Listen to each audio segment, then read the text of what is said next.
Iran के साथ जारी युद्ध 21वें दिन भी जारी है। ना ईरान झुकने को तैयार है, ना ही अमेरिका और इजरायल ही। इसीलिए इसका अंत कहीं नजर नहीं आ रहा है। इस बीच ईरान के ऊपर मिशन के समय अमेरिकी F-35 लड़ाकू विमान पर हमला हुआ, जिसके बाद उसे इमरजेंसी लैंडिंग करनी पड़ी। लगातार सैन्य कार्रवाई, बढ़ते खर्च के बीच हालात और भी गंभीर होते नजर आ रहे हैं। अमेरिकी सेना युद्ध में फंडिंग की कमी से जूझ रही है। इसीलिए पेंटागन ने युद्ध बजट के लिए अतिरिक्त $200 अरब मांगे हैं। इससे ऐसा लग रहा है कि ट्रंप लंबी जंग की तैयारी में हैं। 3 तस्वीरें आपके सामने हैं। युद्ध का आज 21वां दिन है।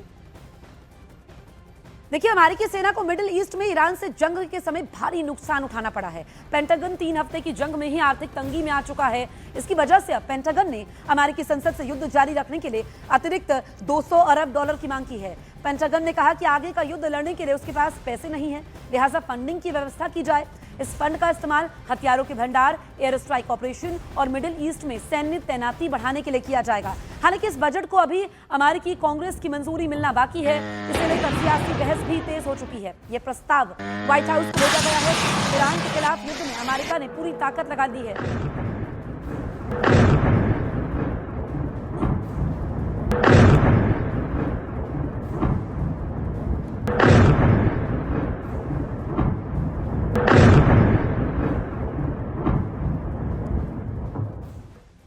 अमेरिका के secretary half defence Pete Hegseth से इस रकम के बारे में जब पूछा गया तो उन्होंने सीधे इसकी पुष्टि नहीं की। हेगसेथ ने कहा कि बुरे लोगों को मारने के लिए पैसे की जरूरत पड़ती है। उन्होंने कहा कि यह अभियान समय से आगे चल रहा है, अमेरिका जीत रहा है। उन्होंने इस बात को खारिज किया कि ईरान युद्ध में अमेरिका किसी दलदल में फंस रहा है। ट्रंप प्रशासन शुरुआत में दावा कर रहा था कि ईरान के खिलाफ छेड़ा गया ऑपरेशन एपिक फ्यूरी बहुत जल्द ही अंजाम तक पहुंच जाएगा, खत्म हो जाएगा, लेकिन युद्ध खत्म होता नजर नहीं आ रहा है।